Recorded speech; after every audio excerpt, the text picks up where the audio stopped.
All right, today we're jumping right into Mark chapter 15. And we're not just going to read it, we're going to experience it step by step. Think of this as a cinematic walkthrough of one of the most powerful chapters you'll ever encounter. Let's get into it. And really, that's the question that hangs over this entire story, isn't it?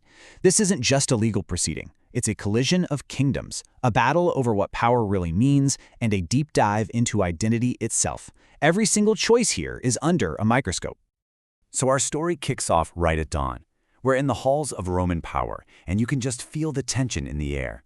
The religious leaders have brought their prisoner to the one man in the land with the power of life and death, the Roman governor, Pontius Pilate.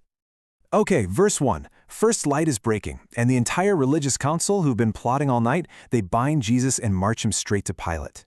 Verse 2. So Pilate, the guy in charge, he looks at this man in chains and gets right to the point.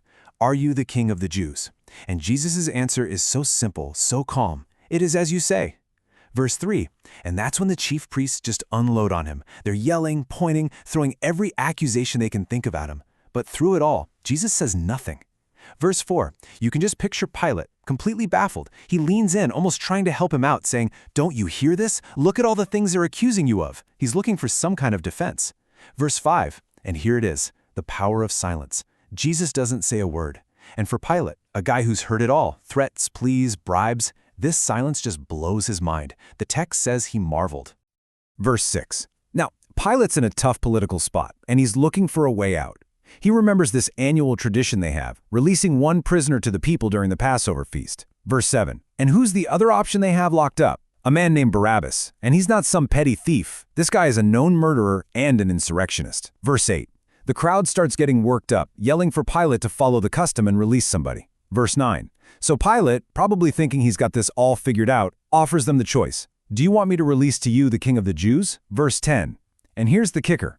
Verse 10 tells us Pilate isn't stupid. He knows exactly what's going on. He can see that the priests handed Jesus over not because of justice, but because of pure, raw envy. So there it is, the choice laid out for the whole city to see, and it could not be more stark. On one side, you have the silent man they call a king. On the other, the violent man they know is a killer. The choice is theirs. Verse 11, but the chief priests don't just stand by. Oh no, they start working the crowd, whispering in ears, stirring everybody up to shout for Barabbas instead. Verse 12, Pilate can feel he's losing control. He asks them again, well, what do you want me to do with the one you call the king of the Jews?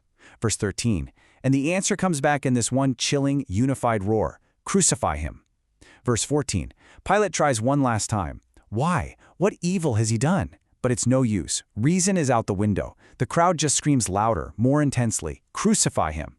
Verse 15, and that's it. Pilate caves. He wants to satisfy the crowd, to keep the peace, so he releases Barabbas to them. And Jesus, he hands him over to be flogged and then crucified.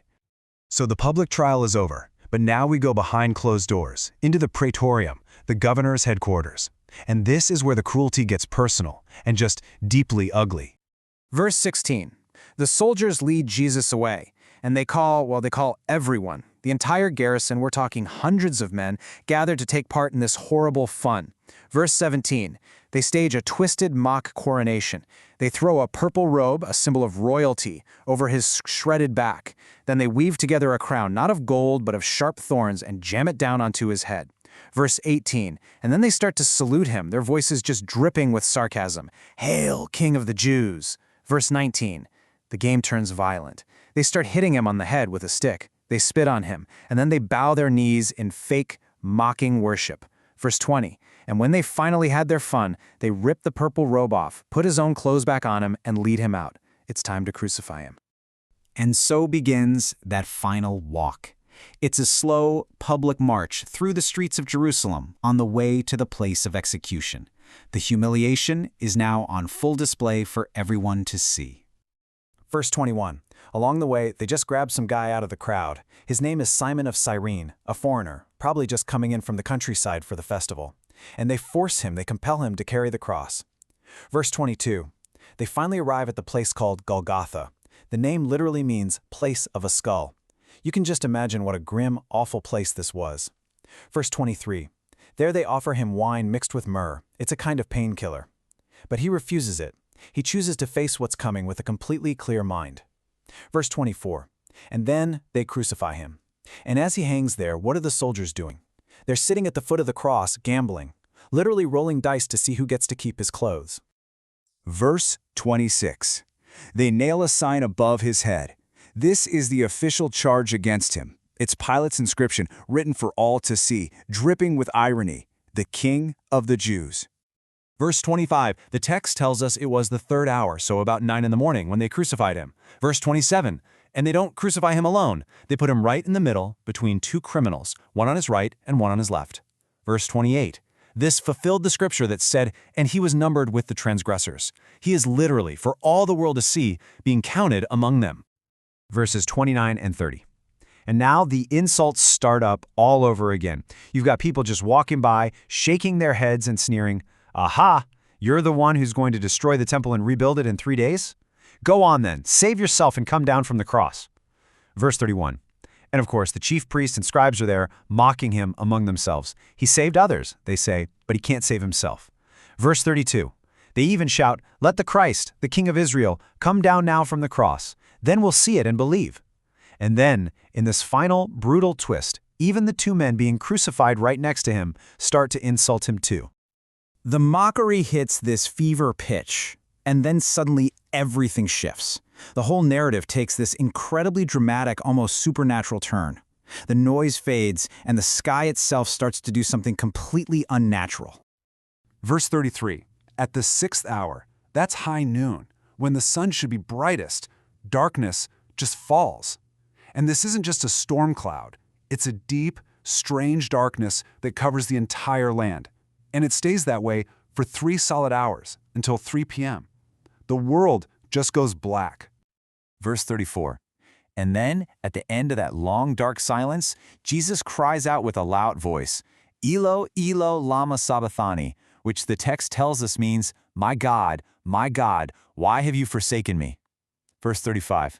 Some of the people standing there, they mishear him. They hear Elo and they think he's calling out for the prophet Elijah. Verse 36. So one guy runs, soaks a sponge in some sour wine, puts it on a reed, and holds it up to Jesus' lips, saying, "Let's wait. Let's see if Elijah comes to take him down." Verse 37. And then Jesus lets out one final loud cry, and he breathes his last. He dies. Verse 38. And in that exact same instant, miles away in the temple, something impossible happens.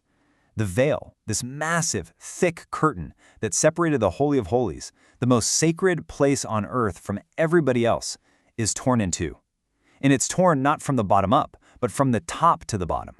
The barrier between God and humanity is just gone. Verse 39, and a Roman centurion, a hardened professional soldier who's seen death countless times, is standing there, watching all of this unfold. He sees the way Jesus died, hears that last cry, and he makes a declaration that is absolutely stunning for a Roman officer. He says, "Truly, this man was the Son of God." Verses 40 and 41. And they weren't the only ones watching. From a distance, there were women. Mary Magdalene, Mary the mother of James, Salome, and many others. These were the women who had followed him all the way from Galilee, who had ministered to him. And now, at the very end, they didn't run. They stayed, and they witnessed it all. As evening falls, the last somber act of this story begins. The day is almost done, and the Sabbath is about to start, which means there's a desperate race against time to bury the body properly. Verse 42. So the sun is setting on what they call the preparation day, the day right before the Sabbath. Verse 43. And a man named Joseph of Arimathea, and get this, he's a prominent member of the same council that condemned Jesus. He musters up his courage, goes straight to Pilate, and asks for Jesus' body. I mean, this was a seriously risky move. Verse 44. Pilate is actually surprised. He can't believe Jesus is already dead, so he calls for the centurion to come and confirm it. Verse 45. The centurion confirms the death, and so Pilate grants Joseph permission to take the body.